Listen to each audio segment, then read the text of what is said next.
नमस्कार दोस्तों, हम आज अकबर का अध्याय शुरू करेंगे। बाबर और हुमायूं दोनों हम पूरा कर चुके हैं। ठीक है, अकबर में हम क्या पढ़ने वाले हैं, मैं सबसे पहले इसका थोड़ा सा एक बना देता हूँ ब्लूप्रिंट। अकबर 1556 से लेकर और 1605 तक। इस दौरान अकबर के जीवन को हम कुछ इस हिसाब से बांटते हैं। सबसे पहले हम लेते हैं जीवन परिचय।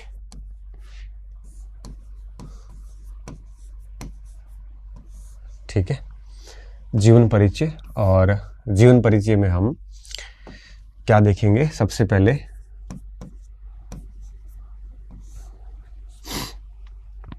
जन्म और पालन पोषण,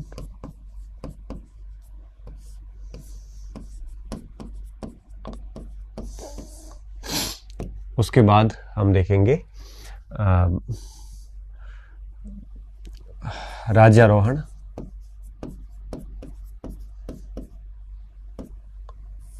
ठीक है, और उसके बाद देखेंगे पानीपत का प्रथम युद्ध। राज्यारोहण, उसके बाद में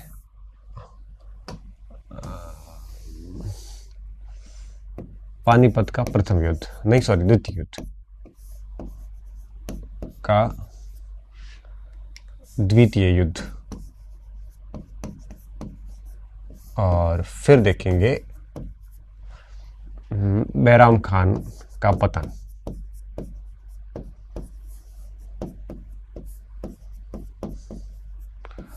और उसके बाद देखेंगे पेटीकोट सरकार।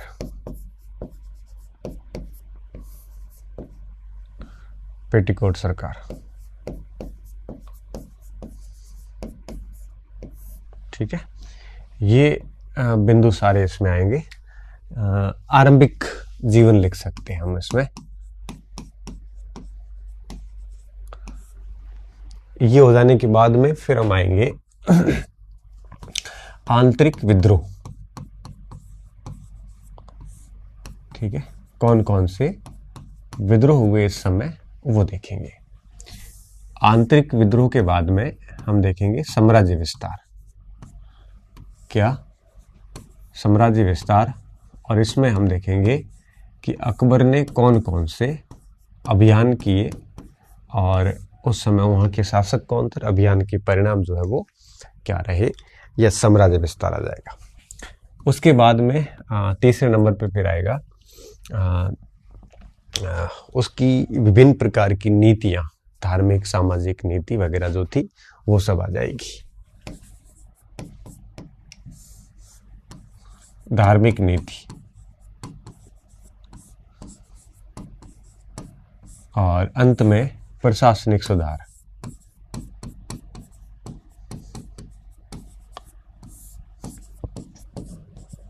और लास्ट में मूल्यांकन।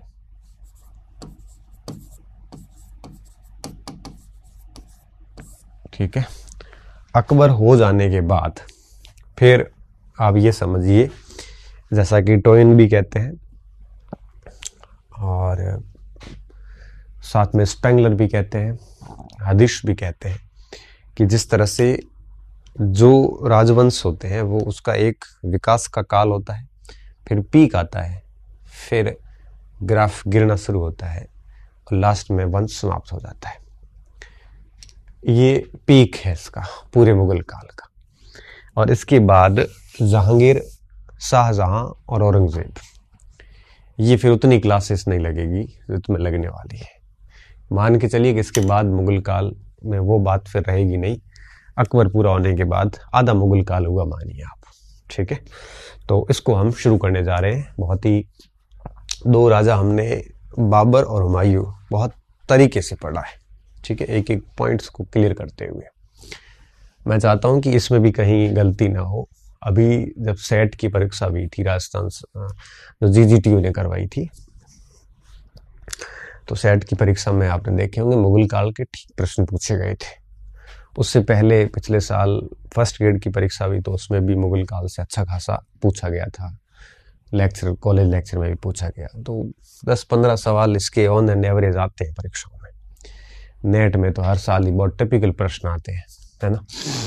और इसलिए इसको बहुत बढ़िया तरीके से पढ़ना ज़रूरी है। तो हम सबसे पहले बात शुरू करते हैं इसके जन्म और आरंभिक जीवन से संबंधित जन्म परिचय कर लेते हैं, फिर राज्यारोहण कर लेंगे, फिर पॉइंट में तोड़ते तोड़ते बात करेंगे तो थोड़ा सा ठीक होगा। ठीक है, मैं पहले इस पूरे का एक साथ ही परिचय दे देता हूँ। ठीक है, एक साथ ही पूरे का परिचय देता हूँ, फिर हम शॉर्ट में छोटे छोटे पॉइंट समझते जाएंगे, पुनः लिखते जाएंगे। ठीक है, तो 15 अक्टूबर 1542 को अमरकोट के महाराणा बीरसाल के भवन के अंदर हुमायूं की पत्नी हमीदा बानो के गर्भ से जलालुद्दीन मोहम्मद अकबर का जन्म हुआ। ठीक है, अकबर हमीदा बानो के पिता का नाम में भी अकबर आता था, उसके बेस पे अकबर नाम दिया गया था, जन्म हुआ। चूंकि उस समय हुमायूं निर्वसन काल में था, उसके पास में कोई स्थायी भवन तो था नहीं, वो भटक ही रहा था। और वो कैसे कैसे भटका है वो हमने पिछले लेक्चर में बहुत बढ़िया तरीके से समझ लिया है, हुमायूं के लेक्चर्स में। ये भटक ही रहा था और इस कारण आरंभिक जीवन जो था अकबर का 1556 तक का जीवन, 1542 से 13.5 वर्ष का जो जीवन था, जब उस समय उसको 14वां वर्ष चल रहा था, तो ये 14 वर्ष का जो जीवन था ये इसका भटकाव में रहा हुमायूं के साथ में। तो कई बार क्या होता था कि कई सारे युद्ध अभियान होते थे, तो उन युद्ध अभियानों में इसको साथ नहीं रखा जाता था, इसके केयर टेकर किसी को बना दिया जाता था, धाय माँ, और उनके साथ इसको रखा जाता था। कभी ये माम अनगा के पास में रहा, कभी जीजी अनगा के पास में रहा, कभी आपके कामरान के पास में रहा, तो कभी रुखसाना बेगम के पास में रहा, कभी अस्करी के पास में रहा। ऐसे भटकते भटकते भटकते आपके 14 वर्ष इसने ले लिए। और फिर देखा गया गजनी का पहली बार इसको सूबेदारी दी गई, 1551 की बात है। उससे पहले तो ये केयर टेकर में रहा। फिर मुनीम खान को इसका अतालिक बना दिया गया, बाद में बैराम खान को अतालिक बना दिया गया, और इस तरह से ये ठीक ठाक चलता रहा। फिर उन 1551 के बाद में धीरे धीरे मच्छीवाड़ा और सरहिंद के युद्धों में भी भाग लिया, और सरहिंद के बाद हुमायूं ने अकबर को अपना उत्तराधिकारी नियुक्त कर दिया, और फिर पंजाब प्रांत का गवर्नर बना दिया। ये बात हम पिछली क्लास में बता चुके हैं। ठीक है, उसके बाद में जैसे ही हुमायूं की मृत्यु हो जाती है, तो उसके बाद उस समय अकबर कल्लानौर के अंदर था। कल्लानौर पंजाब के अंदर है, गुरदासपुर जिले के अंदर आया हुआ है। ठीक है, वहां पे था और इसके पास सूचना भिजवा दी जाती है। अब मेरी बोलने में त्रुटि रही है, पिछली वीडियो में त्रुटि ये रही थी कि 17 दिन बाद अकबर जो है वो दिल्ली आता, ऐसा कुछ मैंने शायद बोला था। अब उस तथ्य को इग्नोर करना। दरअसल दिल्ली उस समय नहीं था, वो कल्लानौर में राज्याभिषेक हुआ था। मैंने बोलने में गलती शायद ये करी थी कि मैंने ये बोल दिया था, मुझे जहाँ तक याद है मैंने शायद नहीं बोला था, बोला भी था तो भी आप इग्नोर करना। क्या बोला होगा अगर गलती से बोला है तो? मैंने ये बोला था कि दिल्ली में उसका 17 दिन बाद राज्याभिषेक हुआ। अगर ऐसा बोला है तो आप उसको इग्नोर करना, उस तथ्य को। गलत बोला है, नहीं बोला है तो ठीक है, कोई बात नहीं। 17 दिन बाद 14 फरवरी 1556 को, हुमायूं की मृत्यु के 17 दिन बाद, कासिम खान के नेतृत्व में कल्लानौर के अंदर ही राज्यारोहण कार्यक्रम होता है और अकबर को मुगल बादशाह घोषित कर दिया जाता है 14 फरवरी 1556 को। कहाँ पे? कल्लानौर के अंदर ही। तो अकबर का राज्याभिषेक कहाँ हुआ था? राज्यारोहण कल्लानौर में हुआ था, पंजाब के अंदर। किस तारीख को हुआ? 14 फरवरी 1556 को, हुमायूं की मृत्यु के 17 दिन बाद हुआ था। तब तक वो वहां पे एक हुमायूं का हमशक्ल बैठा रखा था दिल्ली के अंदर। राज्यारोहण होने के बाद में इन्होंने यात्रा शुरू करी, और वो यात्रा थी दिल्ली की। पंजाब में कल्लानौर में राज्यारोहण के बाद में दिल्ली रवाना होते हैं, और इस दौरान पीछे अफगान अभी भी मरे नहीं थे। आदिल शाह शूर का सेनापति हेमू, जो कि बढ़िया था, वो सेनापति था आदिल शाह का। उसने पूरे दिल्ली, आगरा, ग्वालियर, इस पूरी पट्टी को जीत लिया था। और मुगल सूबेदार जितने भी थे, चाहे वो आपके सिकंदर खान उज़्बेक हो, चाहे अली कुली खान हो, चाहे वो तारदी बेग हो दिल्ली का, सिकंदर उज़्बेक आगरा का, कुली खान भी संभल के आसपास का था, ये सारे सारे मुगल गवर्नर भाग के बैराम खान के पास आ जाते हैं। अकबर उस समय जालंधर के पास में था, दिल्ली आ रहा था। जालंधर में अकबर को सूचना दी गई कि भाई स्थिति खराब है और हेमू सबको हरा रहा है और हमें यहाँ से निकल के वापस काबुल कंधार चले जाना चाहिए। बैराम खान ने कहा ऐसा नहीं करेंगे, हम लड़ेंगे यहाँ पे। और बैराम खान की दृढ़ इच्छा शक्ति के कारण ही बैराम खान ने तारदी बेग को तो मृत्यु दंड दे दिया। और बैराम खान, अकबर, ये पूरी सेना जालंधर से आगे बढ़ती है और पानीपत पहुंचती है। उधर हेमू ने इस पूरे क्षेत्र को जीतने के बाद में हेमू भी आगे बढ़ता है बड़ी सेना लेके और बहुत जबरदस्त तैयारी के साथ आगे बढ़ता है। पानीपत के दूसरे युद्ध के रूप में अब युद्ध जाना जाएगा। पानीपत के मैदान में 5 नवंबर 1556 को ये दोनों सेनाएं आमने सामने होती है। हेमू ठीक ठाक तरीके से लड़ा था। अबुल फजल लिखता है कि हेमू एक श्रेष्ठ दिमाग का व्यक्ति था, जिसने अपने पूरे श्रेष्ठ दिमाग का उपयोग करते हुए वो अकबर से लड़ा था। ये तो संयोगी था। उसने कहा था कि मुगल सेना के उसने पांव उखेड़ दिए थे हेमू ने, और फिर हेमू से पता नहीं कहीं से कोई तीर आके आंख में लगता है, हेमू गिर जाता है अपने हाथी हवाई से। जैसे ही वो गिर जाता है तो हेमू की सेना ये सोचती है कि हेमू दुर्घटनाग्रस्त हो गया है, हेमू मर गया है। और इसके बाद सेना में भगदड़ मच जाती है। सेना में भगदड़ मचती है तो उसका फायदा मुगलों को मिल गया और बेहोश बेशुद्ध पड़े हेमू को एक मुगल अधिकारी ने उठा लिया, उठा के अकबर को सौंप दिया। अकबर को सौंप दिया। अकबर ने तलवार से वार किया और फिर बैराम खान ने एक तलवार के द्वारा उसका सिर धड़ से अलग कर दिया। और इस तरह से पानीपत के द्वितीय युद्ध में अफगान सेना का आखिरी जो प्रयास था वो भी असफल हुआ। हेमू युद्ध मैदान में मारा गया, चूंकि हेमू हिंदू था और उसमें 30,000 के आसपास सैनिक हिंदू थे उस समय। उन सारी सेना के कटे हुए सिरों की एक मजार ऐसे बनाया गया, स्तंभ बनाया गया। उसके ऊपर खड़े होके अकबर ने गाजी की उपाधि ली। इस्लाम में गाजी, काजी और हाजी, ये तीनों बड़े रेस्पेक्टेड होते हैं, सम्मानीय होते हैं। हाजी वो जो हज की यात्रा करें, काजी वो जो न्यायाधीश हैं, और गाजी वो जो आपके काफिरों को मार के उनके सिरों की मीनार खड़ी करके उसके ऊपर खड़े होके और उपाधि ली जाती थी, जिसे गाजी कहा जाता था। बाबर ने पानीपत का पहला युद्ध लड़ा था, गाजी की उपाधि नहीं लेगी क्योंकि वो अफगान और मुसलमान ही लड़ रहे थे। लेकिन खानवा के युद्ध के बाद ली थी क्योंकि हिंदू मुसलमान लड़ रहे थे, काफिरों से लड़ रहे थे। इस तरह से दूसरा पानीपत का जो युद्ध था ये अकबर ने जीत लिया बैराम खान के नेतृत्व में। और इस जीत के बाद ये दिल्ली में प्रवेश करते हैं 6 तारीख को, अगले दिन प्रवेश कर जाते हैं। फिर क्या होता है कि उसके बाद बैराम खान का प्रभाव बढ़ गया था दरबार में। वो अपने स्तर पे किसी को भी नियुक्ति दे देता था, किसी को भी वो अपने स्तर पे है वो हटा देता था, किसी को फांसी दे देता था। कई बार अकबर को पूछता भी नहीं था।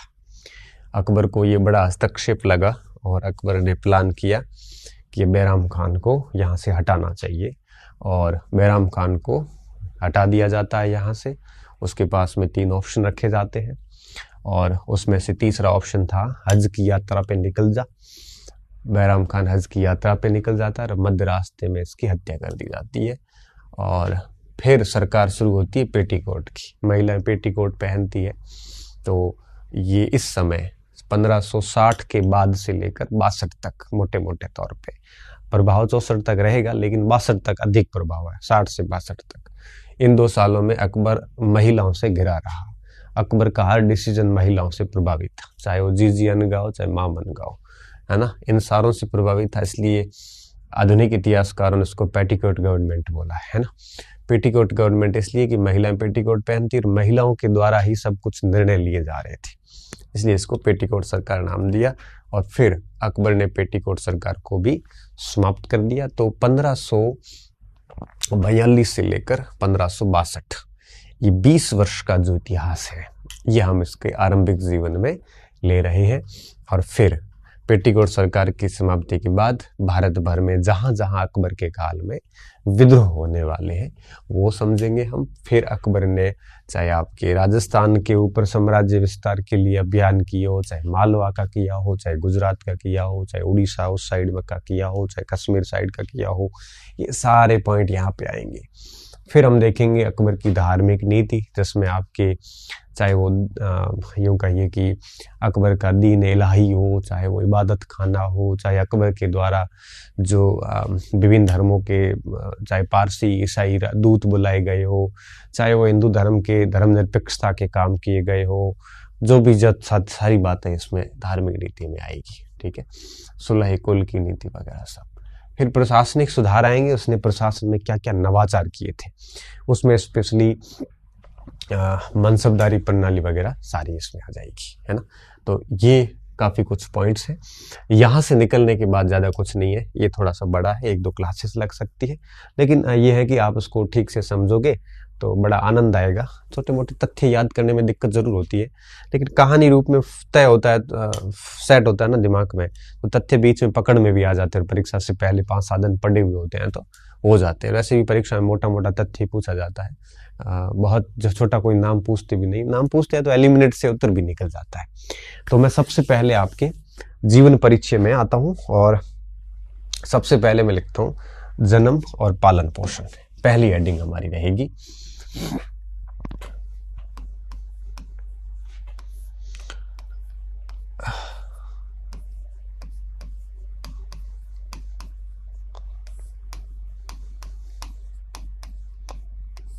ठीक है।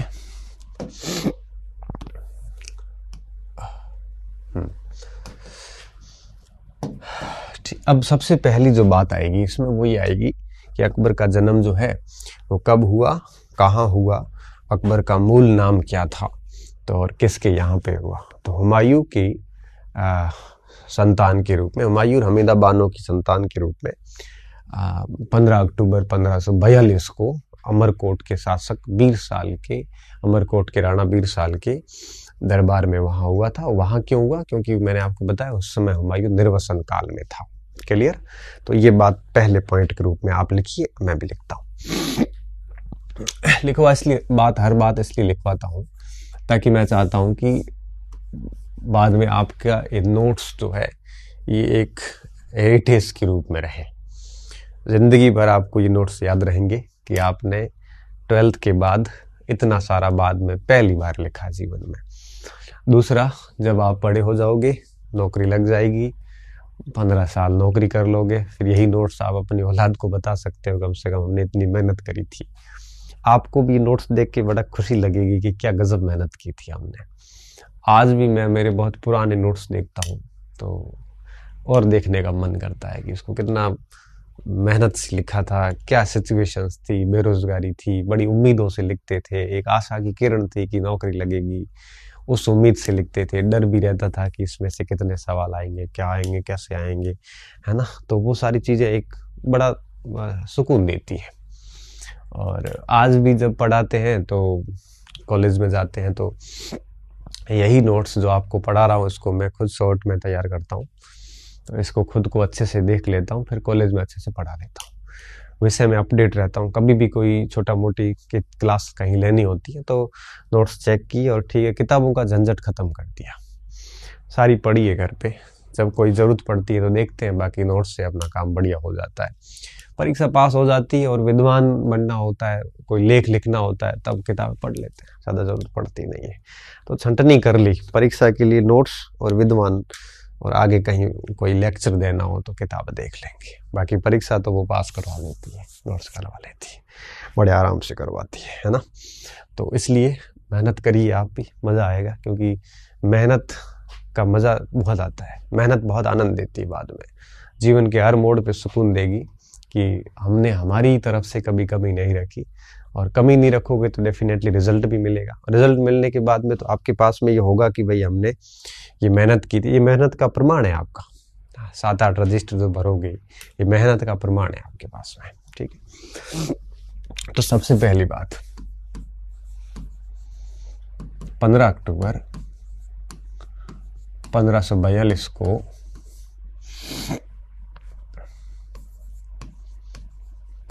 अमरकोट सिंध के अंदर है, पाकिस्तान में। आज भी वहां राणा ही बैठते, राणा अमीर सिंह शायद वहां के अभी राणा है। अमरकोट के राणा बेरी साल भी लिखते हैं, बीर साल भी बोलते हैं। मारवाड़ में हमारे बेरी साल नाम कॉमन है। यहाँ पे हमारे गांव में जाओगे तो आपको ये बेरी साल सिंह 5-7 नाम मिल जाएंगे, है ना।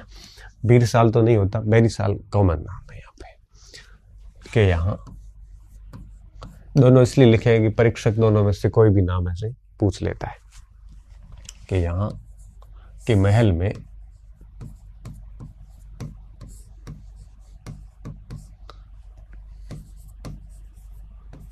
हमीदा बानो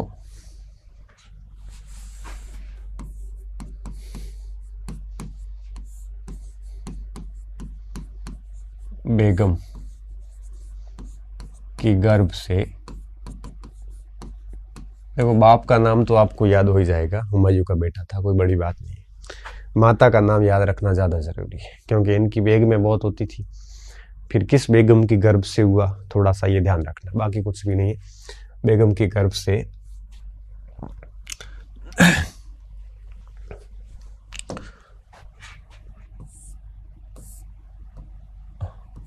हमीदा बानो बेगम। ये हमीदा बानो वही है जो इंदाल के गुरु की बेटी से जो शादी हुई थी, इसकी जलालुद्दीन मोहम्मद अकबर का जन्म हुआ। ठीक है, गर्भ से जलालुद्दीन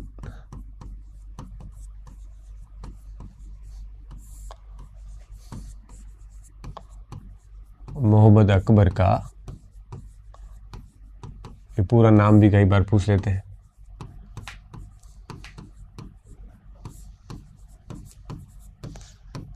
अध्यापक भर्ती परीक्षाओं तक यही पूछ लिया जाता है कि अकबर का जन्म कहाँ पे हुआ था। ठीक है, और बड़ी परीक्षाओं में छोटा सा नाम कब पूछ लिया जाता है। ठीक है, हुमायूं का पुत्र था। हाँ, ये बात मुझे क्या ही लिखवानी है, लेकिन फिर भी हम लिखवाएंगे क्योंकि कल को अगर यही पूछ लिया अकबर किसका बेटा था और सर ने नहीं लिखवाया है तो कह दिया जाएगा सर आपके पढ़ाए हुए में से सवाल आया नहीं। फिर हम कहेंगे सॉरी ये तो हमने पढ़ाया ही नहीं, है ना। कई बार प्रश्न ऐसे सरल आते हैं जो हम सही में लिखवाते भी नहीं। फिर आता है कि यार वो तो लिखवाया ही नहीं। फिर बच्चे कहते हैं इसका प्रूफ क्या आपके पास है कि आपने लिखवाया था, आपने पढ़ाया था। फिर हम प्रूफ ढूंढते हैं, PDF में मिलता नहीं है। आजकल स्क्रीनशॉट लगा के वीडियो बना के YouTube पे और डालना पड़ता है ताकि बच्चे विश्वास करें। आरोप लग जाते हैं 2 मिनट के अंदर, इतने सवाल कैसे आ सकते हैं कंटेंट से। यार किताब से आ सकते हैं, ध्यान से क्यों नहीं आ सकते। हम भी किताबें पढ़ाते हैं, किताब तो एक है, हम 5 किताबें पढ़ा देते हैं। हम पूरा किताबों का एक प्रकार से भंडार लेके चलते हैं, साथ में पूरा ले जाना पड़ता है। फिर पूरे वीडियोस बनाने पड़ते हैं प्रूफ सहित कि ये हमारे पढ़ाई में से यहाँ से आया। सेट का, कॉलेज लेक्चरर का, फर्स्ट ग्रेड का सारा मैंने डाल रखा है यूट्यूब के ऊपर ले जाके साक्ष्य सहित। तो कई बार ऐसी स्थिति होती है कि साक्ष्य मिलता नहीं है। जैसे अकबर के बाप का नाम क्या है, हुमायूं, कहीं लिखा हुआ नहीं है ना, तो मिलेगा कहाँ से। अब ये तो सामान्य स्वतः समझने योग्य बात थी, इसमें क्या ही लिखवाते हैं हम। फिर भी हम लिखवाते हैं प्रूफ के रूप में कि हमने सच में लिखवाया था, आपने वास्तव में याद नहीं किया, इसको अलग बात है। आप सही करके आओगे वे भी मुझे पता है ना। तो ये हो गया, जन्म हुआ, जन्म करवा दिया, कहाँ पे हुआ, कैसे हुआ, कब हुआ, किसकी गर्भ से हुआ, किसके बेटे के रूप में हुआ। ये थी सबसे महत्वपूर्ण बात कि उसका जन्म कब हुआ था और कहाँ से कैसे हुआ। ठीक है, अब आता दूसरा बिंदु कि पालन पोषण किसने किया। ठीक है, चूंकि उस समय एक लाइन लिखेंगे कि चूंकि उस समय या इस समय हुमायूं निर्वासन काल में था, तो हुमायूं अपनी पत्नी को तो साथ में लेके घूम रहा था, हमीदा बानो को। तो अकबर का केयर कौन कर रहा था। तो कई बार ऐसे पूछ लिया जाता है।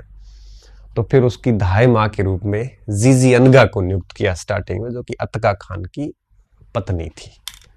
धाय माँ मतलब केयर टेकर मदर कह सकते हो आप उसको। तो ये पॉइंट लिखते हैं हम कि चूंकि इस समय हुमायूं निर्वसन काल में था,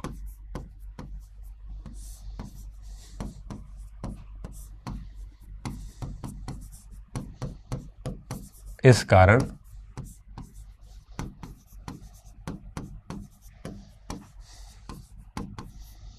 अकबर का आरंभिक जीवन अस्थिर रहा।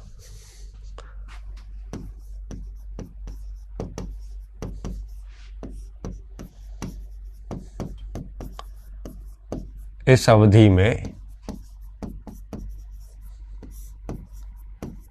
अकबर का पालन पोषण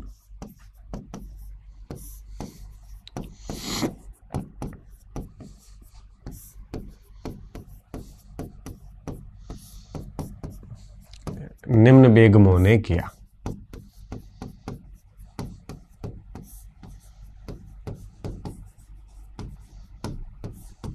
ठीक है, पालन पोषण।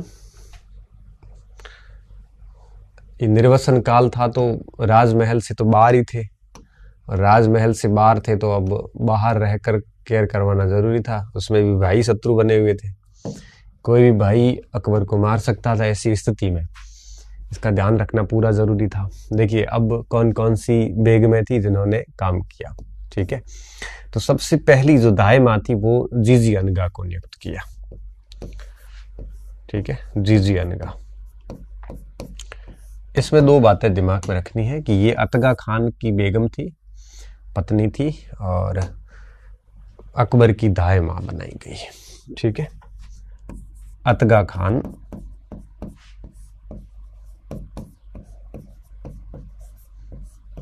की पत्नी थी और अकबर की दाई माँ नियुक्त की गई।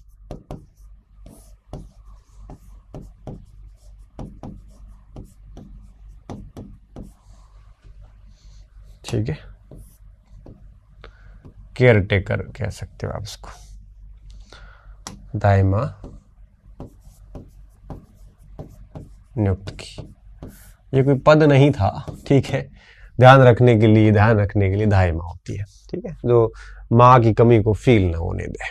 ठीक है, अब जैसे ही अकबर ईरान गया, वहां से आपको पता है, मैंने सारा रास्ता आपको बता रखा है कि निर्वसन काल में हुमायूं की दर गया। सॉरी, हुमायूं जब ईरान गया तो पीछे आपके अकबर को कहा, आपके मतलब अकबर को कौन ले गया, तो इस समय अकबर को महामनगा के पास में रखा था।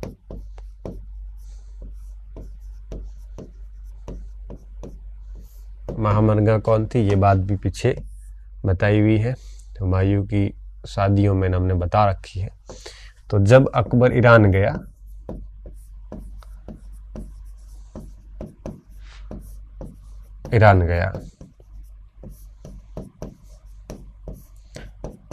तब माहम अनगा के संरक्षण में रखा।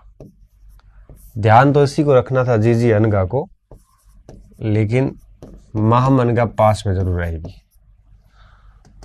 ठीक है, के संरक्षण में रखा था।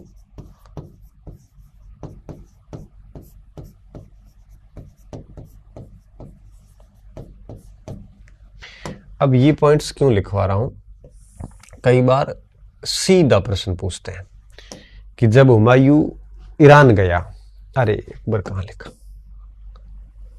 जब हुमायूं ईरान गया तब अकबर को महामनगा के तब एक सेकेंड, तब अकबर को, ऐसे लिख लेना अकबर को। अब ये सीधा सवाल पूछ लेते हैं कि जब हुमायूं ईरान गया तब अकबर को किसके संरक्षण में रखा गया था, इसलिए पॉइंट्स लिखवाने पड़ते हैं। तो जीजी अनगा के संरक्षण में नहीं था, वो तो दाई माँ थी, महामनगा के संरक्षण में रखा गया। ठीक है, जो कि अकबर की सौतेली माँ आप कह सकते हो, ठीक है, स्टेप मदर कह सकते हो आप उसकी। तो ये महामनगा का यहाँ पे हो गया। फिर क्या हुआ, अब अस्करी जो है वो आपके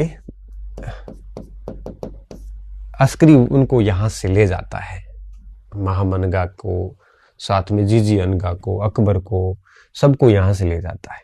और वो अस्करी इनको सभी को कहाँ ले जाता है, कंधार ले जाता है। और कंधार इन सब की देख रेख के लिए उसने बेगम सुल्ताना को वहां पे नियुक्त किया। तो बेगम सुल्ताना, ठीक है, ये तीसरी लेडी थी। और अस्करी ने क्या किया, इन सभी को अस्करी कहाँ ले गया, कंधार ले गया, ठीक है। तो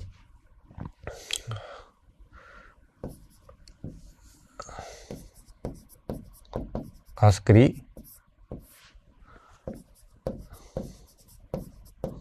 अकबर को कंधार ले जाता है, कंधार ले जाकर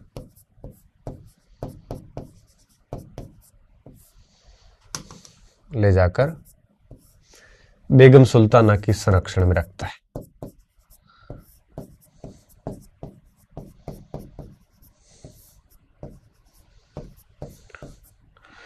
की देख रेख में रखता है।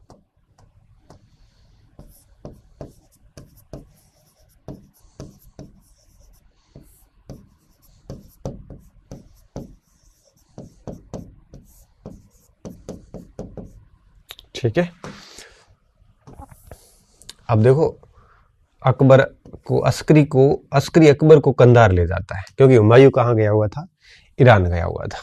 अब क्या होगा, ईरान में शाह तहमाशब के पास में हुमायूं की बैठक होती है और हुमायूं को कहा गया कि भाई आप काबुल और कंधार जीत कर वो शाह को दे देगा। अब शाह और हुमायूं की सेना कंधार की ओर लौटती है ना, तबरेज होके आती, मैंने आपको ये बात बताई थी।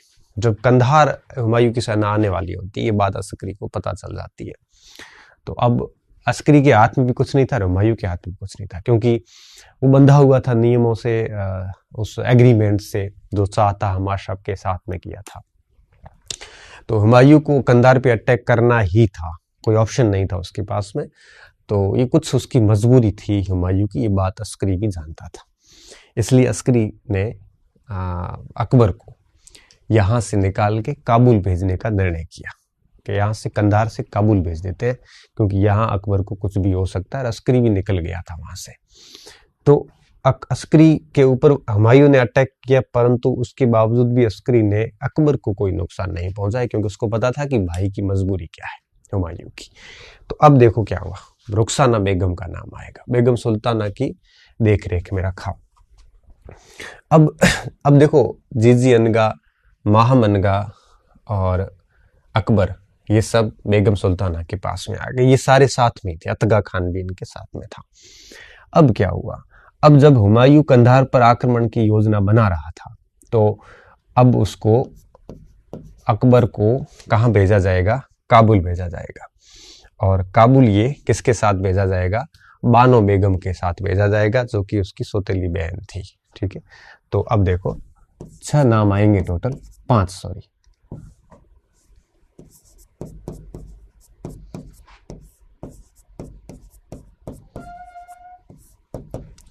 देखो पूरी कहानी समझना जरूरी है, आप ये मत सोचना बहुत ज्यादा तथ्य हो गए, क्योंकि पूरा जीवन परिचय तो आ ही जाएगा, अदरवाइज तो समझ में नहीं आएगा। अब ये सारे आराम से कंधार बैठे थे, और जब हुमायूं कंधार की योजना बना रहा था, तभी अस्करी ने बानो बेगम के साथ में इनको भेज दिया काबुल। वहां पे खानजादा बेगम के पास में, सॉरी रुखसाना था ना, हाँ, उसके पास में कामरान ने उनको रख लिया, और कामरान ने वहां पे केयर किया। वहां फिर हुमायूं मिल जाता है बाद में, 2 साल बाद में हुमायूं की भेंट होती है। तो यहाँ पे लिख रहा हूं मैं, जब हुमायूं ने कंधार आक्रमण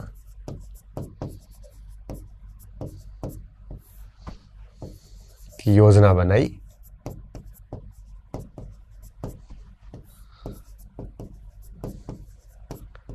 तब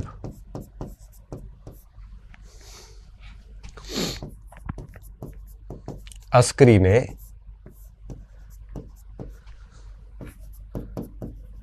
बानो बेगम के साथ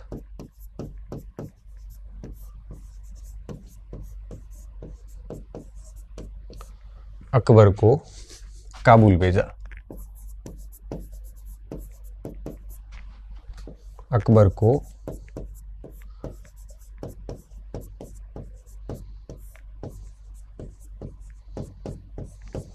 ठीक है काबुल भेज दिया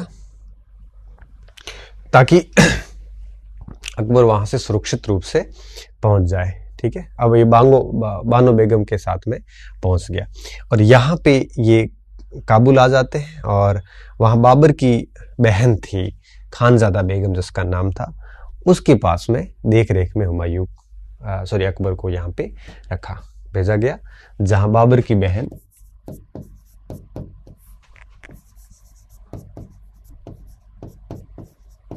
खानजादा बेगम के पास कामरान ने रखा।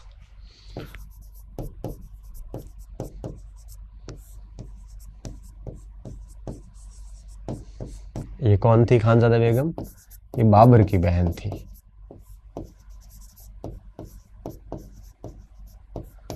ठीक है,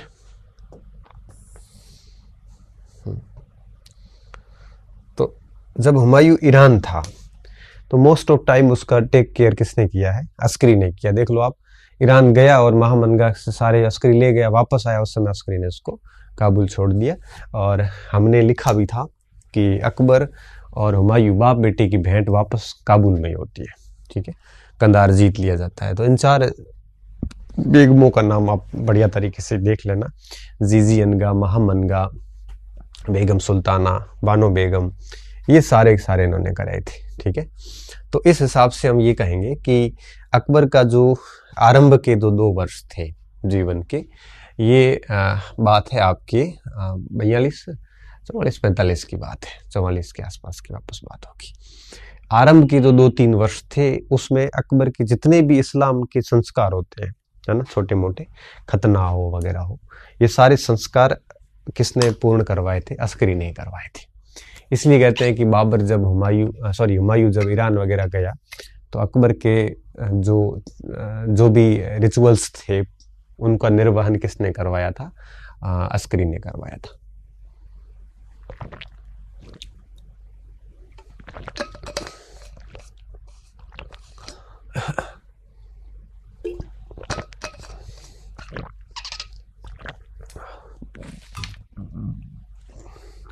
बाकी है कुछ भी नहीं, 1-2 बार इसको सुनोगे तो याद हो जाता है, ऐसा कुछ भी नहीं है। जीजी अनका, महामनगा, बेगम सुल्ताना, बानो बेगम, खानजादा बेगम के पास में कामरान ने रखा और यहीं पर अकबर और हुमायूं पुनः मिलते हैं।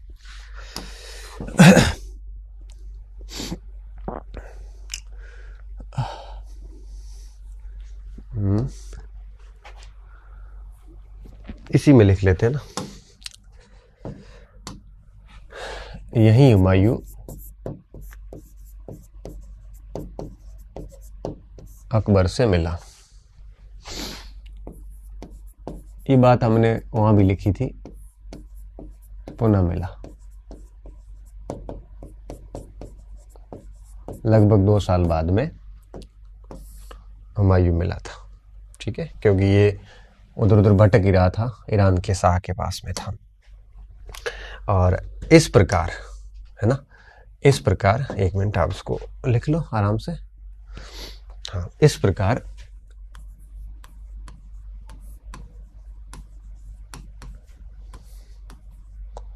हुमायूं की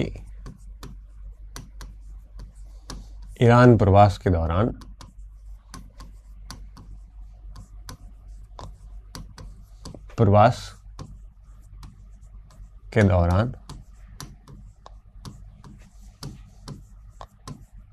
अकबर की देखरेख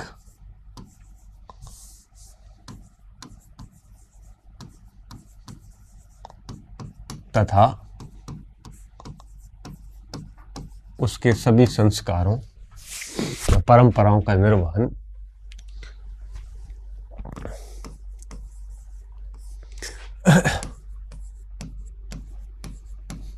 परंपराओं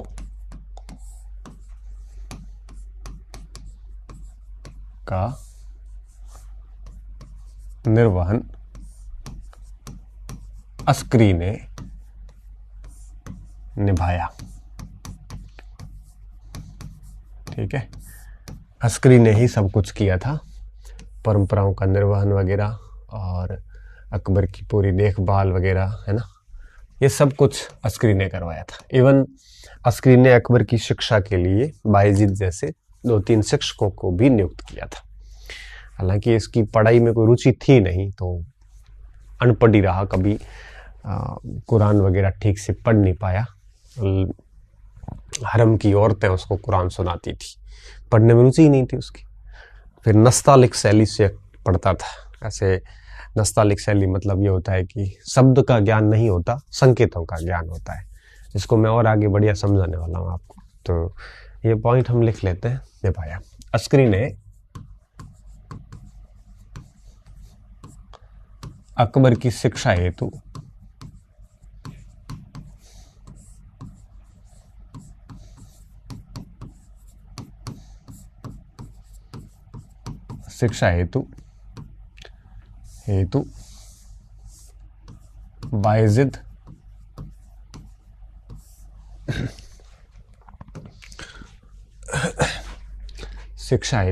बायजीद असुद्दीन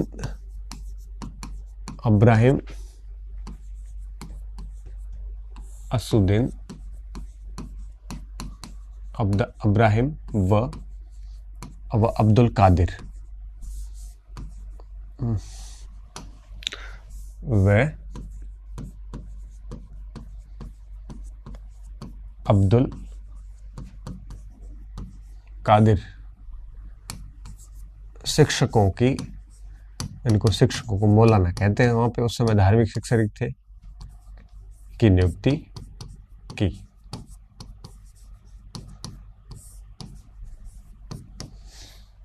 ठीक है, ये थोड़ा शिक्षकों का नाम भी याद कर लेना।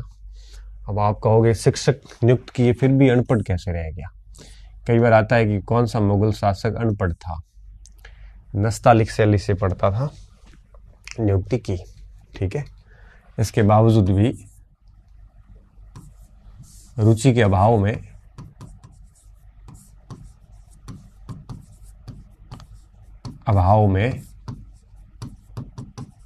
अकबर निरक्षर ही रहा। अकबर निरक्षर ही रहा।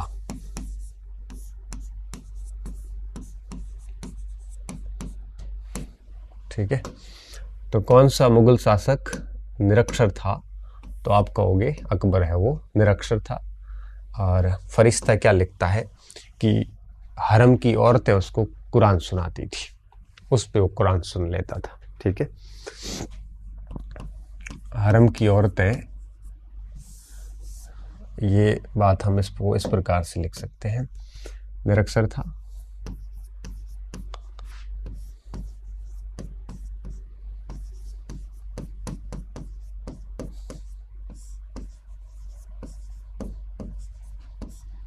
कुरान सुनाती थी, ये बात फरिश्ता कहता है।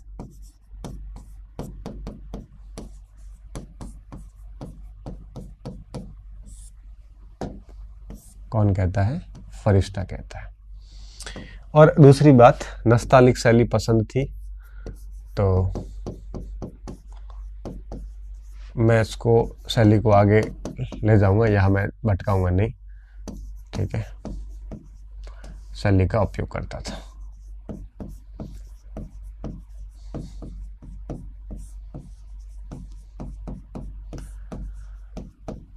ठीक है, तो थोड़ा सा देख लेना उसको। तो इस तरह से अकबर की शिक्षा हो गई, पालन पोषण हो गया। और अब राज्यारोहण की बात आएगी, तो मैं चाहता हूं कि राज्यारोहण को हम लिख लेते हैं। ठीक है, तो देखो यहाँ पे 2 बिंदु हो गए, जन्म और पालन पोषण। अब हम आते हैं राज्यारोहण पे कि किस तरह से उसको राज्य किस तरह से मिला।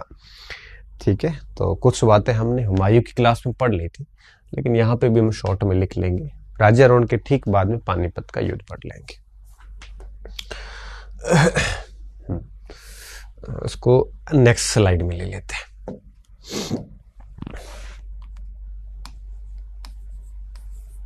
राज्यारोहण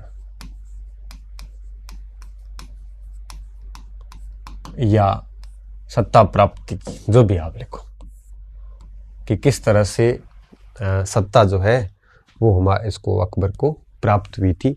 ये पॉइंट भी बहुत इंपॉर्टेंट आता है। छोटे छोटे तथ्य कई बार गलत हो जाते हैं कि हुमायूं की मृत्यु के समय अकबर कहाँ पे था, अकबर का राज्याभिषेक किसने करवाया था, किसके देख रेख में हुआ था। तो बैराम खान नहीं करना है, अब्दुल कासिम करना वहाँ पे, और कब हुआ था, कितने दिन बाद हुआ था, राज्याभिषेक के समय अकबर की आयु कितनी थी। ऐसे कई बार नेट में तो ऐसे फैक्ट नहीं देखने को मिलते, लेकिन आरपीएससी जनरली ऐसे फैक्ट पूछ लेती है। तो ऐसा फैक्ट पढ़ा हुआ होता है तो उत्तर हो जाता है, नहीं तो आपकी तैयारी कितनी भी गहराई में क्यों न हो, फिर भी प्रश्न गलत होने का चांसेस बना रहता है। राज्यारोहण में हम क्या लिखेंगे? सबसे पहला बिंदु, अब हुमायूं ने अकबर को मिलन हो गया था इनका, उसके बाद धीरे धीरे प्रशासन के कार्यों में शामिल करना शुरू किया। और काबुल के पास में एक छोटा सा गांव था, चरख जिसका नाम था, उसका एक प्रशासक बना के नियुक्त किया ताकि छोटा मोटे सामान्य एडमिनिस्ट्रेशंस की जो एक सिस्टम होता है, प्रशासनिक जो तंत्र होता है, उसको वो समझ सके, है ना। तो बहुत ज्यादा उम्र भी नहीं थी और 42 का जन्म था और मैं 50 की बात कर रहा हूँ। 7-8 वर्ष की उम्र में बच्चा क्या ही शासन करेगा, वो भी आज का बच्चा तो फिर भी कर सकता है क्योंकि बड़ा समझदार है। 1550 की मैं बात कर रहा हूँ, उस समय तो बच्चों में इतनी अंडरस्टैंडिंग कहाँ से होगी। तो फिर उसको चरख गांव दिया, उसके बाद में गजनी का सूबेदार बनाया। ठीक है, सर्वप्रथम हुमायूं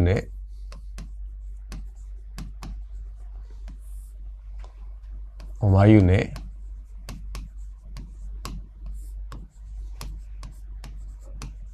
अकबर को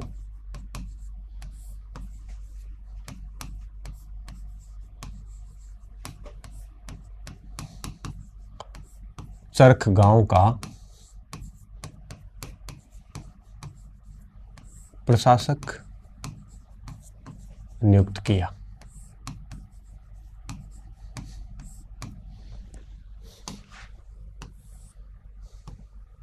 तत्पश्चात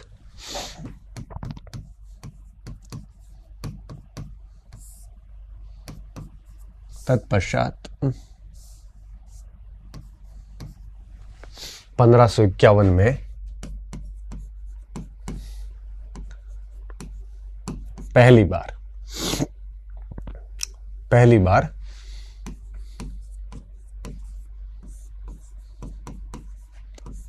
गजनी का सूबेदार नियुक्त किया।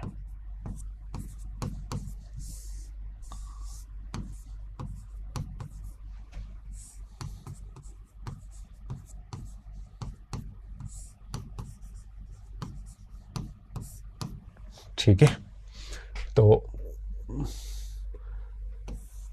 पहली सूबेदारी अकबर ने गजनी के रूप में नियुक्त किया और यहीं पर उसका हिंदाल की बेटी रुकैया बेगम से विवाह हो गया था और मुनीम खान को इसका उस समय है वो संरक्षक नियुक्त किया था, क्योंकि जब कोई शासक या सूबेदार या कोई अधिकारी अल्पवयस्क होता था तो उसके साथ में सलाहकार के रूप में किसी वरिष्ठ व्यक्ति को नियुक्त करते थे। स्टार्टिंग में मुनीम खान था और बाद में बैराम खान को नियुक्त कर दिया गया था। ठीक है, सूबेदार नियुक्त किया तथा संरक्षक के रूप में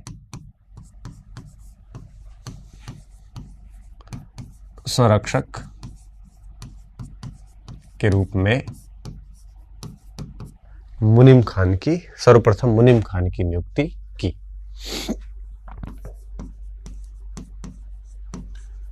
सर्वप्रथम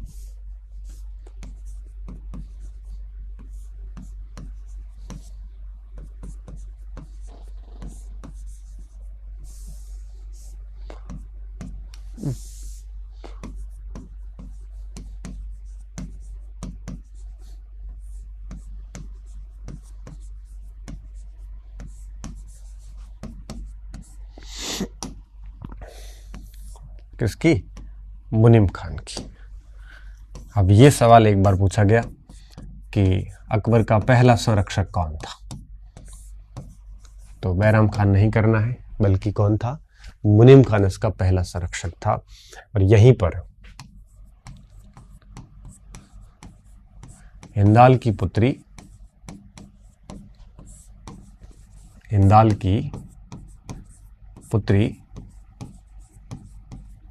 रुकैया बेगम से 10-11 साल की उम्र में शादी और कर लेते थे, से विवाह किया गया। खुद ने नहीं किया था, घर वालों ने किया था। ठीक है, अब क्या हुआ? यहां तक तो बातें ठीक थी। और अब सरहिंद के युद्ध के बाद, मच्छीवाड़ा सरहिंद के युद्ध के बाद अकबर को युवराज घोषित कर दिया गया। और फिर हुमायूं की मृत्यु भी उस समय वो कल्लानौर था। ये बात मैं यहां लिख लेता हूं। ठीक है,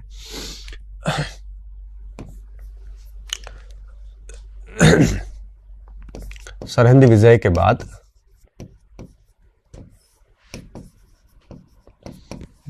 बाद हुमायूं बाद अकबर को युवराज घोषित किया गया, मतलब उत्तराधिकारी।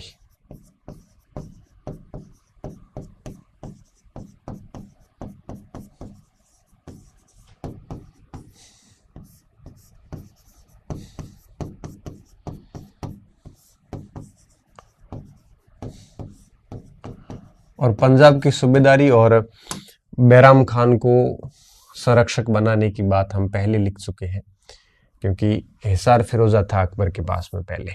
ठीक है, जिसको आपके सब इंस्टीट्यूट किया था, और अबुल माली को उधर किया और इसको उधर किया था। मैंने आपको ये बात पहले बता चुका हूं मैं किया। आगे पंजाब का सूबेदार बनाकर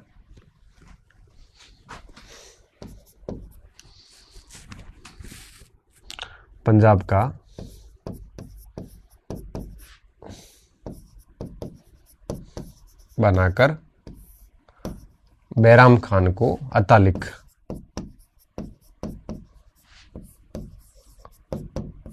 को संरक्षक बनाया। तो मुनीम खान नाराज हो गया। बाद में इसने, मुनीम खान ने कई षड्यंत्र वगैरह किए थे।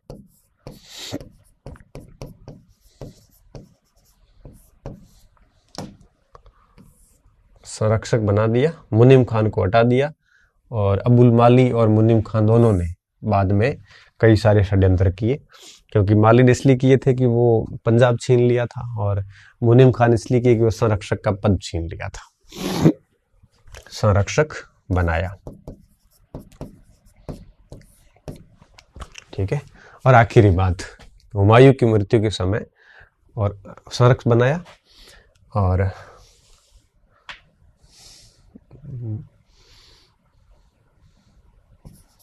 अकबर ने पंजाब की राजधानी कल्लानौर रखी। ठीक है, अकबर ने पंजाब की राजधानी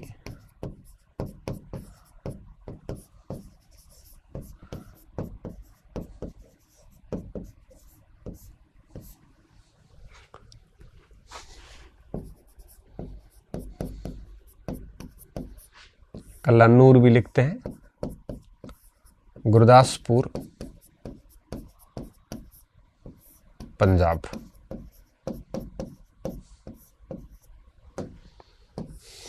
कल्लानूर रखी। ठीक है,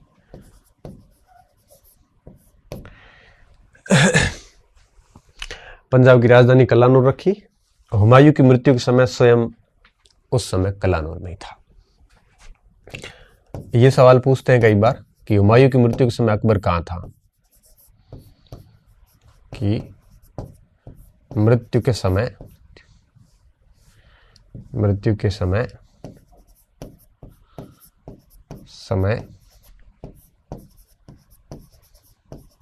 अकबर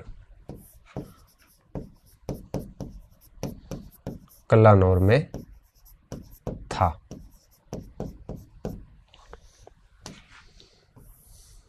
कल्लानौर में था। यहीं पर 14 फरवरी कल्लानौर में था। और यह क्या कर रहा था? एक मिनट, यहीं पर था, कल्लानौर में था। और यहाँ पे मैं आपको पॉइंट बताना भूल गया था। सिकंदर शाह सूर भागकर शिवालिक चला गया था, मैंने आपको बताया भी था। और वहां से वो मानकोट का दुर्ग था पंजाब के अंदर, वहां पे दुर्ग में शरण पाए हुए था और अकबर उस दुर्ग का घेरा डाले हुए था। ठीक है, आत्मसमर्पण करवाने के चक्कर में था कि किस तरह से अफगान शासक को आत्मसमर्पण करवाया जा सके, वहां बिजी था ये। और इसी समय हुमायूं की मृत्यु हो जाती है और फिर अकबर का राज्याभिषेक किया जाता है। पानीपत की दूसरी लड़ाई में विजय प्राप्त करने के बाद में सिकंदर शाह सूर ने वहां पे आत्मसमर्पण किया मानकोट के किले में। आत्मसमर्पण करने के बाद अकबर ने सिकंदर शाह सूर के प्रति उदारतापूर्वक नीति अपनाई और उसको बिहार के आसपास कुछ गांव देके और वापस सेट कर दिया, मारा नहीं उसको, क्योंकि उसने सरेंडर कर लिया था।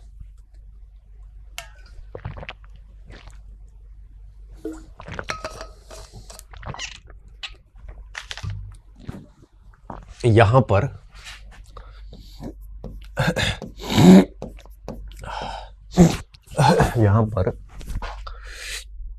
मानकोट दुर्ग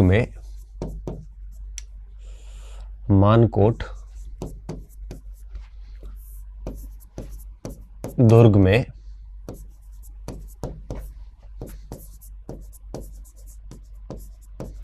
सिकंदर शाह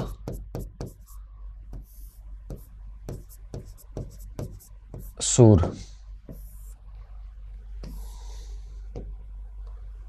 को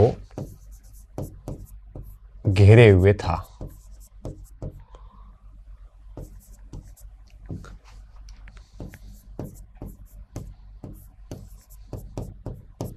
ठीक है, अब आप तीसरी हेडिंग दोगे इसमें, ये लिख लो आराम से। हाँ, अब देखो तीसरा पॉइंट। और इसी समय जब हुमायूं की मृत्यु की सूचना मिलती है तो यहीं पर इसका राज्याभिषेक कर लिया गया। हुमायूं की मृत्यु की सूचना मिलने पर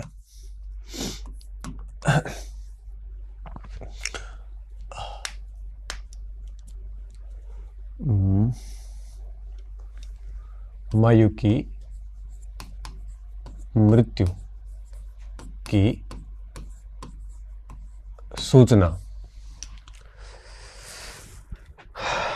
मिलने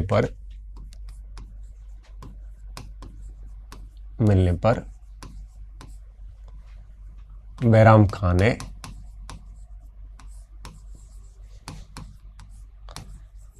कल्लानौर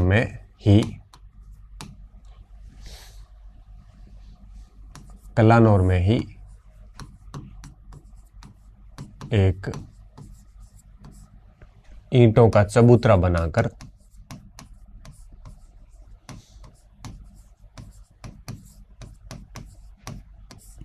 कहां पे? कल्लानौर में।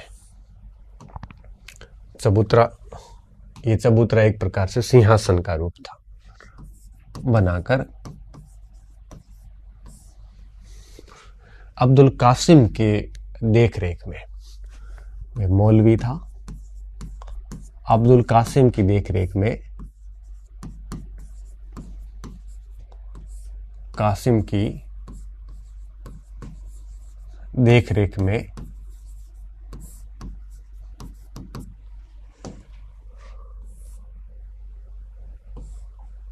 ठीक है, देखरेख में अकबर का देखरेख में 14 फरवरी 1556 को अकबर का राज्याभिषेक करवा दिया गया।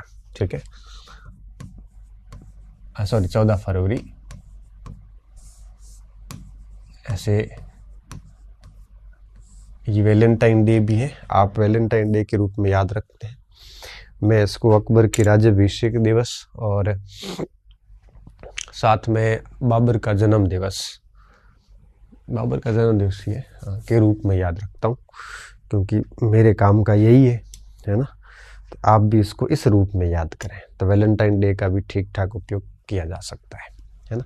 तो 14 फरवरी 1556 को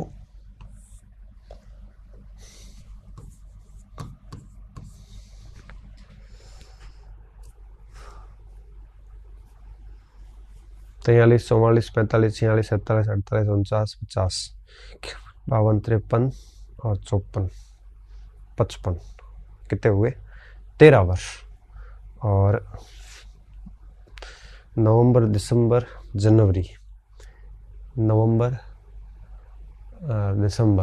जनवरी और फरवरी, ठीक है, मतलब 4 महीने में एक दिन कम, क्योंकि 15 अक्टूबर को जन्म हुआ था, 15 नवंबर, 15 दिसंबर, 15 जनवरी और ये 15 फरवरी।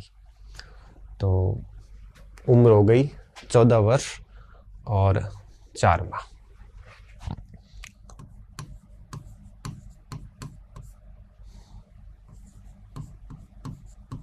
अब ये मत करना सर 1 महीना कम था, 1 दिन कम था, आपने ऐसे कैसे लिख लिया, मेरी गलती हो गई भाई, लिख लिया। तो ऐसे लिख लेना 14 वर्ष 3 माह और 29 दिन, एक ही बात है, कोई फर्क नहीं पड़ेगा। 4 माह की अवस्था में 14 क्या 13 वर्ष, सॉरी,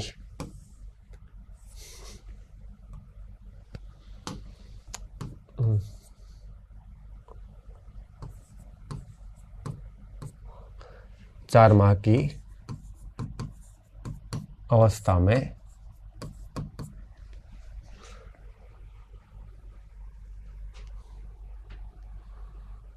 में अकबर का राज्याभिषेक किया गया।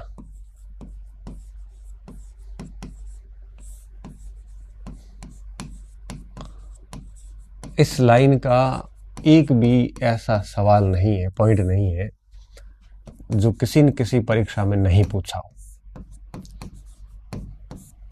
ठीक है, एक भी ऐसा पॉइंट नहीं है इस लाइन का। ये कई बार पूछा गया है कि कहाँ पे हुआ था, कल्लानौर में हुआ, किसकी देखरेख में हुआ, इसकी देखरेख में हुआ, कितनी अवस्था थी उस समय, 13.5 वर्ष अवस्था, 14 वर्ष चल रहा था, तारीख क्या थी, ये 3-4 प्रश्न पूछे जाते हैं, है ना। बड़े सरल प्रश्न है ये, और ये आप कहीं से भी याद कर सकते हो, ठीक है। राज्याभिषेक किया, अब राज्याभिषेक के बाद में इसको दिल्ली आना था, और वहां से दिल्ली आएगा, और बीच में हेमू समस्या खड़ी करके बैठा ही था। राज्याभिषेक होने के बाद अकबर के समक्ष कई चुनौतियां थी। जैसे सबसे बड़ी जो चुनौती थी वो ये थी कि गजब का आर्थिक संकट था, बाबर ने धन लुटाया था, और हुमायूं बड़ा अस्थिर चल रहा था, कभी इधर भाग रहा था, कभी उधर भाग रहा था, राजकोष खाली हो चुके थे, और अगर इसको और ठीक से देखें तो शेरशाह सूरी के इस वंश ने पूरा मामला खराब कर चुका था, तो पैसे थे नहीं, आर्थिक संकट सबसे गंदा संकट था इस समय। दूसरा सबसे बड़ी जो प्रॉब्लम थी वो ये थी कि मुगल काल के अंदर अमीर और प्रभावी वर्ग भी इतना शक्तिशाली था कि उनको राजी रखना भी बहुत मुश्किल काम था। तीसरी समस्या ये थी कि अफगान अभी भी खत्म नहीं हुए थे, मानकोट में सिकंदर शाह सूर बैठा था, इब्राहिम शाह सूर इधर से शासन चला रहा था, आदिल शाह सूर का सेनापति हेमू तो आगरा से लेकर ग्वालियर तक सारा क्षेत्र जीत चुका था। ये सारे सूर अभी जिंदा बैठे थे, मरे नहीं थे, इनसे आखिरी लड़ाई बाकी थी। और इसके अलावा आप और देखोगे तो कई सारे बिंदु थे जो इसके लिए सबसे बड़ी समस्या थे। इन समस्याओं से पार पाना बहुत बड़ी चुनौती थी, ठीक है। तो ये समस्या थोड़ी लिख लेते हैं, है ना।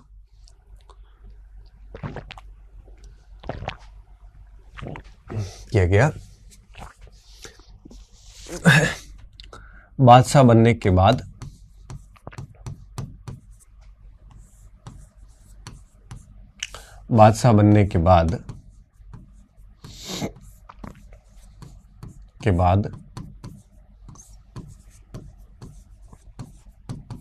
अकबर के समक्ष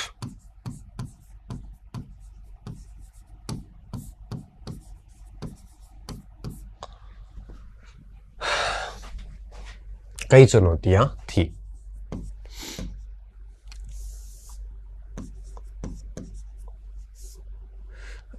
एक मिनट, राजीव भी किया गया, खुतबा पढ़ा गया, इस लाइन लिखी नहीं, भूल गए, ये लिखना पड़ेगा। अकबर के नाम का खुतबा पढ़ा गया, अकबर के नाम का खुतबा पढ़ा गया। खुतबा क्या है, ये मैं आपको सल्तनत काल में बढ़िया से समझा चुका हूं। खुतबा पढ़ा गया, ठीक है। और बैराम खान ने स्वयं को वकील उल मुतलक अर्थात संपूर्ण राजनीतिक प्रभारी नियुक्त किया। बैराम खान ने स्वयं को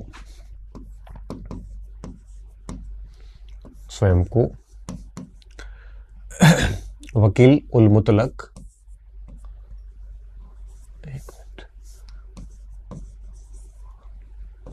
वकील उल मुतलक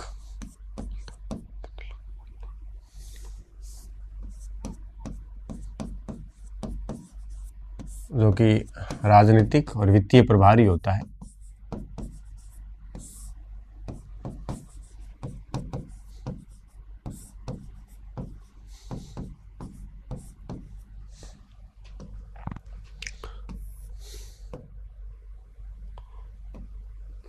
नियुक्त किया।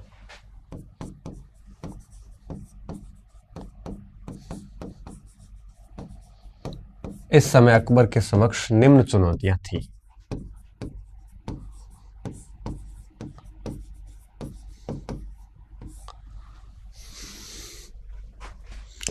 के समक्ष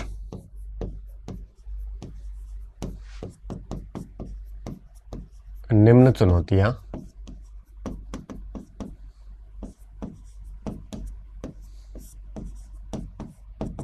ठीक है। अब देखिए, सबसे पहली चुनौती जैसा कि मैं आपको बता रहा था, आर्थिक माली हालत बड़ी खराब थी, तो हम लिखेंगे आर्थिक हालात खराब थे।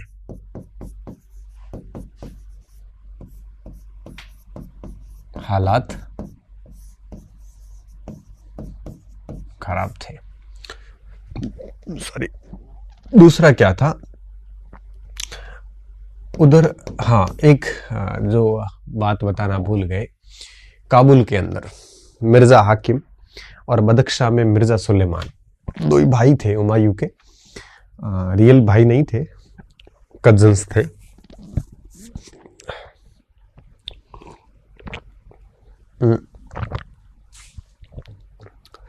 ये दोनों अपने आप को वहां पे स्वतंत्र घोषित कर चुके थे। कहां पे? काबुल और बदख्शां में।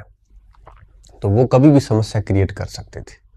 इवन वो तो दिल्ली पर अपनी सत्ता का दावा भी जताते थे कि ये सत्ता हमारी है, ठीक है। तो वो भी समस्या थी। तो यहां लिख लेते हैं कि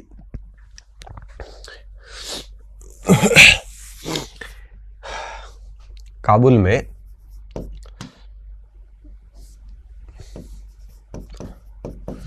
में मिर्जा हाकिम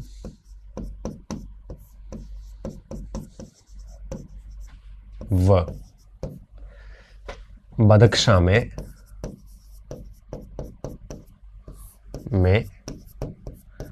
मिर्जा सुलेमान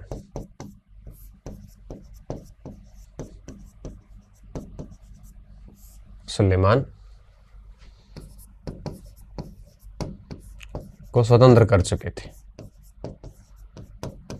और एक राज्य के अंदर अगर छोटे छोटे क्षेत्र अगर स्वतंत्र हो जाते हैं तो निश्चित तौर पे शासक के लिए वो किसी सरदर्द से कम नहीं होते, क्योंकि वो कभी भी मुख्य राज्य के ऊपर अपना दावा कर सकते हैं, वहाँ विद्रोह किए जा सकते हैं, वहाँ से टैक्स आना बंद होगा, ये अपना स्वतंत्र शासन चलाएंगे। तो शासन के भीतर शासन जब होता है तो बड़ी दिक्कत आती है। अन्यथा आप इनको आज़ाद करके साम्राज्य से अलग कर दो तो ये भी गलत है, क्योंकि एक अगर अलग हो गया तो दूसरे वाले भी अपना दावा करते हैं, दूसरे का हौसला बढ़ जाता है, तो इनका दमन करना भी जरूरी है। दमन करते हैं तो काफ़ी बड़ी मशीनरियाँ लग जाती है। तो ये काफ़ी चीज़ें जो है वो काफ़ी संकट वाला काम होता है ना। स्वयं को स्वतंत्र कर चुके थे, ये बड़ी समस्या थी। ठीक है। अब आर्थिक हालात खराब थे, ये तो खैर लगभग हर सम्राट के समय की समस्या रहती थी। जब भी शासन बदलता था तो ये समस्या बड़ी आम थी, है ना।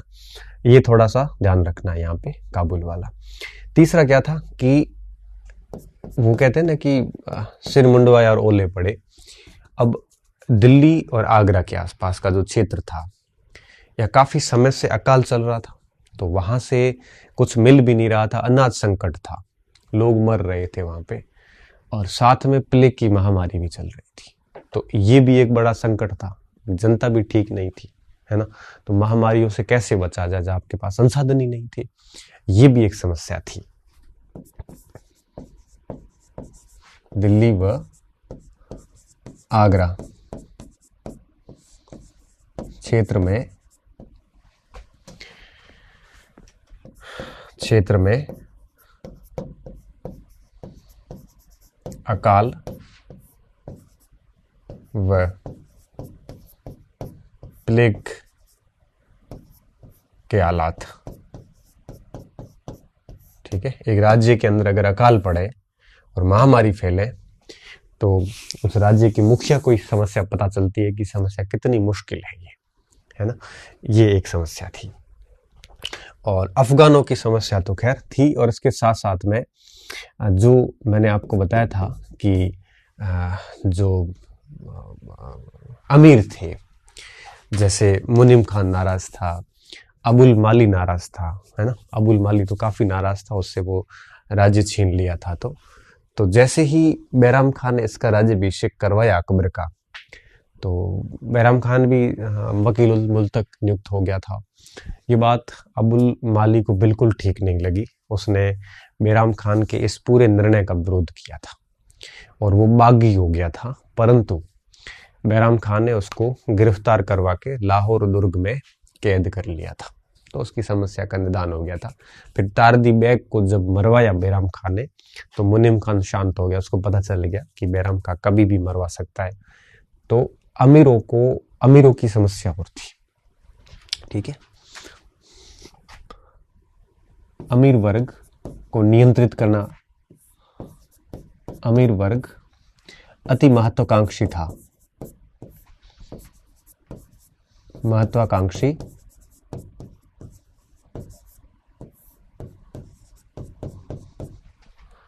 ठीक है। अबुल माली ने तो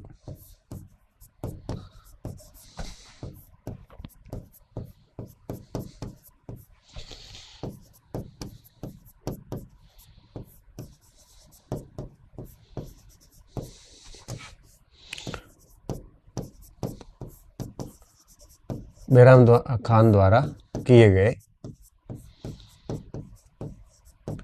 अकबर के राज्याभिषेक का भी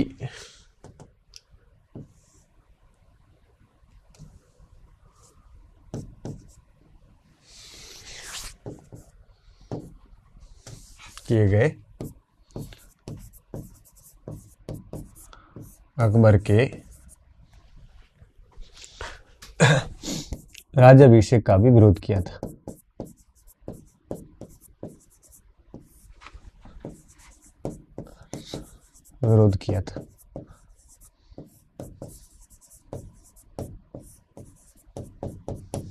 ठीक है। किसने? अबुल माली ने। बैराम खान ने इसको लाहौर दुर्ग में कैद कर लिया।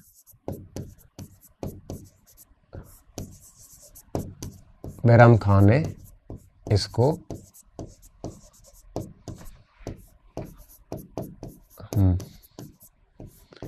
लाहौर दुर्ग में कैद किया। तो ऐसे कई सारे अमीर थे जो हुमायूं की मृत्यु के बाद में अपना अपना दावा करने लग गए थे। तो एक ये भी समस्या थी कि किस तरह से अमीरों को एक प्रकार से कंट्रोल किया जाए। ठीक है।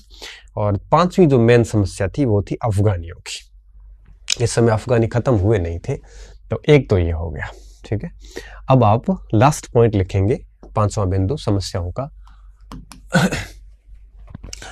अफगानी अभी भी सक्रिय थे।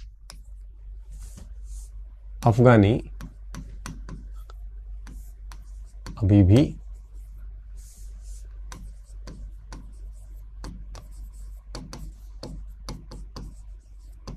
सक्रिय थे। ठीक है। ये तो दाऊद खान बंगाल को मार के लगभग 1575-80 के आसपास, 78 के आसपास अकबर इस समस्या का समाधान करेगा। ठीक है। सक्रिय थे, जिसमें देखो कौन कौन थे।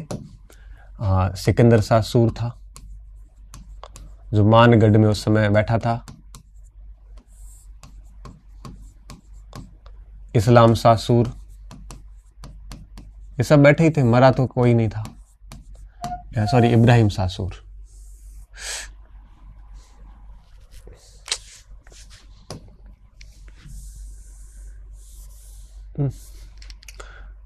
इब्राहिम शाह सूर और आदिल शाह सूर।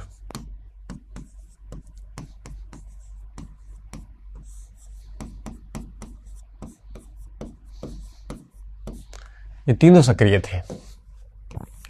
आदिल शाह ने तो ज्यादा ही तांडव मचा दिया था, क्योंकि इसका सेनापति था हैमू, और दिल्ली में अकबर की अनुपस्थिति का फायदा उठाते हुए इसने ग्वालियर से लेकर आगरा तक का सारा क्षेत्र जो है वो यूं कहिए कि जीत लिया था। ये अपने आप में एक बहुत बड़ी बात थी। ठीक है। तो इसमें हम पीछे लिख सकते हैं कि ये पॉइंट ऐड कर सकते हैं कि इसका सेनापति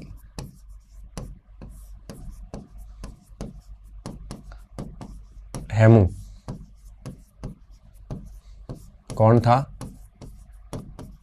रेवाड़ी का बढ़िया था। हैमू ने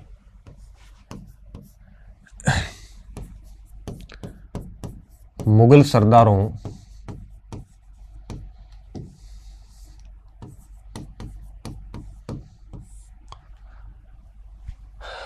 को पराजित कर, मुगल सरदारों को, इसमें हम लिख सकते हैं यहाँ पे कि जैसे आगरा में किसको हराया? आगरा में इसने सिकंदर उज़्बेक को हराया। बेग सरिंद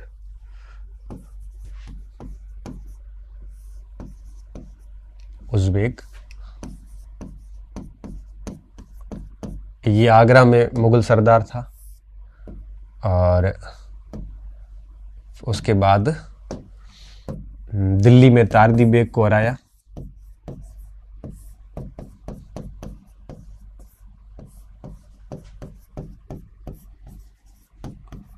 अक्टूबर 1556 की मैं बात कर रहा हूं।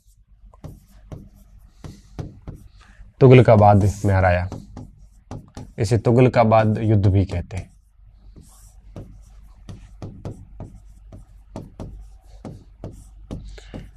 अली कुली खान जो संभल के आसपास का था।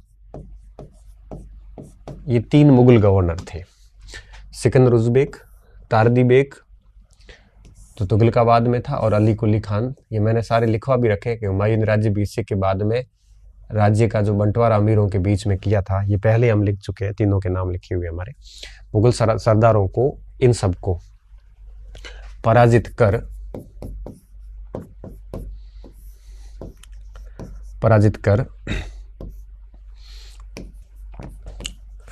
न केवल दिल्ली व आगरा पर नियंत्रण स्थापित किया, बल्कि ग्वालियर से लेकर सतलज नदी तक अपनी सीमा स्थापित कर ली थी। ये सबसे बड़ी चुनौती थी अकबर के लिए। न केवल दिल्ली व आगरा पर अधिकार किया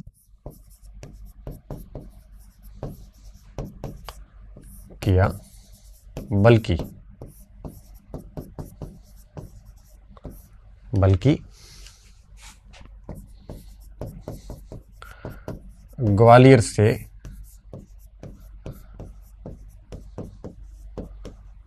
सतलज पूर्व तक के क्षेत्र अपने अधीन कर लिए थे।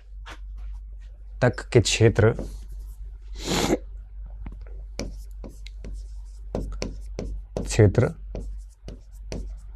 अपने अधीन कर लिए थे।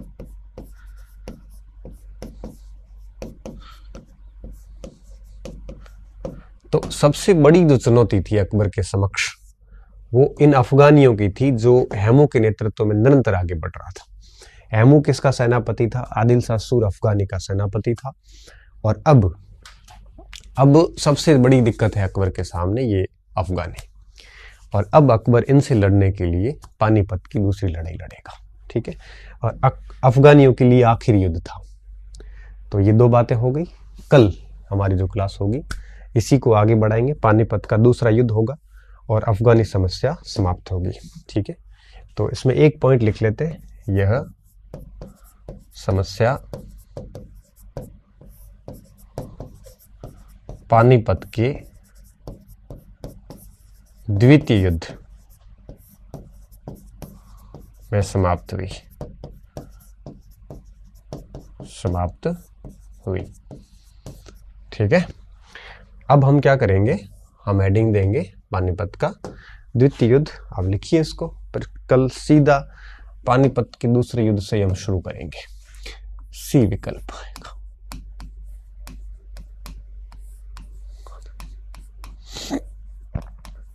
द्वितीय युद्ध। ठीक है, ये हमारा कल का टॉपिक रहेगा। और आज हमने 2 बिंदु कर लिए। कल कोशिश रहेगी कि शेष ये 3 बिंदु हम कर लें। स्टार्टिंग की 1-2 क्लास थोड़ी सी टाइम लेती है, क्योंकि आपको उस शासक के माइंडसेट में आने में थोड़ा सा वक्त लगता है। ठीक है, बहुत बहुत धन्यवाद विद्यार्थियों। अच्छे रहिए, मस्त रहिए और पढ़ते रहिए।